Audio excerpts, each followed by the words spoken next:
सोमवार व्रत कथा। सोमवार का व्रत विशेष रूप से भगवान शिव की पूजा के लिए समर्पित है। इस दिन व्रती लोग शिवलिंग का पूजन करते हैं और विशेष रूप से जल, दूध, बेलपत्र, धतूरा आदि का अर्पण करते हैं। इस व्रत का महत्व और कथाएं प्राचीन काल से जुड़ी हुई हैं। कथा का प्रारंभ। एक समय की बात है, काशी नगरी में एक ब्राह्मण परिवार रहता था।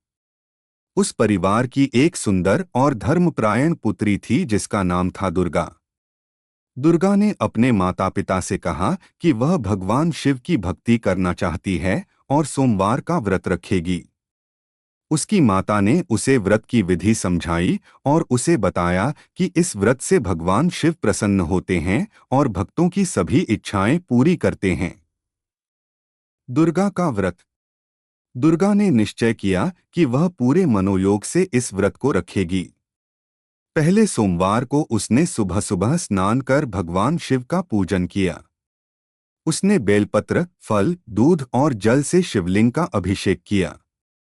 उसके मन में केवल भगवान शिव की भक्ति और उनका ध्यान था। उसने व्रत के नियमों का पालन करते हुए पूरे दिन उपवासी रहकर भगवान की आराधना की। एक विशेष घटना। एक दिन दुर्गा ने ध्यान किया कि वह एक वर चाहती है। उसने भगवान शिव से प्रार्थना की कि वह उसे एक योग्य पति प्रदान करें। इस दौरान उसने सुना कि काशी में एक ऋषि आए हैं जो वर देने की शक्ति रखते हैं। दुर्गा ने निर्णय लिया कि वह ऋषि के पास जाकर उनसे वरदान प्राप्त करेगी। ऋषि के पास जाना। दुर्गा ने अगली सोमवार को व्रत रखते हुए ऋषि के पास जाने का निश्चय किया। वह ऋषि के आश्रम पहुंची और उनके चरणों में प्रणाम किया। ऋषि ने उसकी भक्ति और समर्पण को देखकर प्रसन्न होकर पूछा, हे पुत्री, तुम क्या चाहती हो? वरदान की प्राप्ति। दुर्गा ने कहा, हे ऋषि, मैं भगवान शिव की भक्ति करती हूँ और एक योग्य पति की कामना करती हूँ। ऋषि ने उसे आशीर्वाद दिया और कहा, तुम्हारे भक्ति से भगवान शिव अवश्य तुम्हारी मनोकामना पूर्ण करेंगे। दुर्गा ने धन्यवाद कहा और वापस अपने घर लौट आई। विवाह की तैयारी।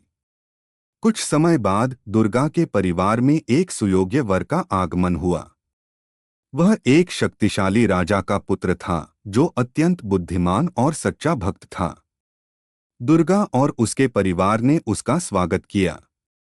राजा के पिता ने दुर्गा के माता पिता से उसकी शादी का प्रस्ताव रखा। दुर्गा के माता पिता ने खुशी खुशी प्रस्ताव स्वीकार कर लिया। विवाह समारोह। विवाह की तैयारियां धूमधाम से की गईं। विवाह समारोह में सभी मित्र और परिवार के लोग शामिल हुए। दुर्गा ने अपनी भक्ति और व्रत के परिणामस्वरूप अपने जीवन साथी को पाया। विवाह के दिन उसने फिर से भगवान शिव की पूजा की और उनके प्रति आभार व्यक्त किया। शिव की कृपा। विवाह के बाद दुर्गा ने अपने पति के साथ मिलकर भगवान शिव की भक्ति करना जारी रखा। उनकी भक्ति से भगवान शिव प्रसन्न होते रहे और उनके जीवन में सुख समृद्धि का संचार होता रहा। दोनों ने मिलकर अपने परिवार और समाज की भलाई के लिए काम किया। उपसंहार। इस प्रकार दुर्गा की कहानी हमें यह सिखाती है कि भगवान शिव की भक्ति और सच्चे मन से किए गए व्रत से सभी इच्छाएं पूरी हो सकती हैं। सोमवार का व्रत न केवल एक धार्मिक क्रिया है, बल्कि यह भक्ति, समर्पण और सच्चाई का प्रतीक भी है। जो भी इस व्रत को श्रद्धा से करेगा, उसे भगवान शिव का आशीर्वाद अवश्य मिलेगा। सोमवार का व्रत रखने वाले सभी भक्तों को इस कथा से प्रेरणा लेनी चाहिए और भगवान शिव की भक्ति में अपने जीवन को समर्पित करना चाहिए।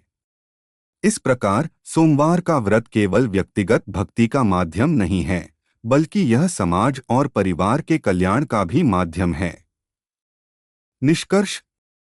सोमवार का व्रत एक ऐसा अवसर है जब भक्त भगवान शिव की आराधना करते हैं और उनके आशीर्वाद से अपने जीवन में खुशियों का संचार करते हैं। यह कथा यह सिखाती है कि यदि मन में श्रद्धा हो और सही तरीके से व्रत रखा जाए तो भगवान अवश्य कृपा करते हैं। अतः हमें इस व्रत का पालन करना चाहिए और भगवान शिव से अपनी भक्ति को सच्चे मन से अर्पित करना चाहिए। इस प्रकार सोमवार का व्रत हमें जीवन में सकारात्मकता और सफलता की ओर ले जाता है। इस कथा को सुनकर सभी भक्तों को इस व्रत का महत्व समझ में आया होगा। जय शिव शंकर।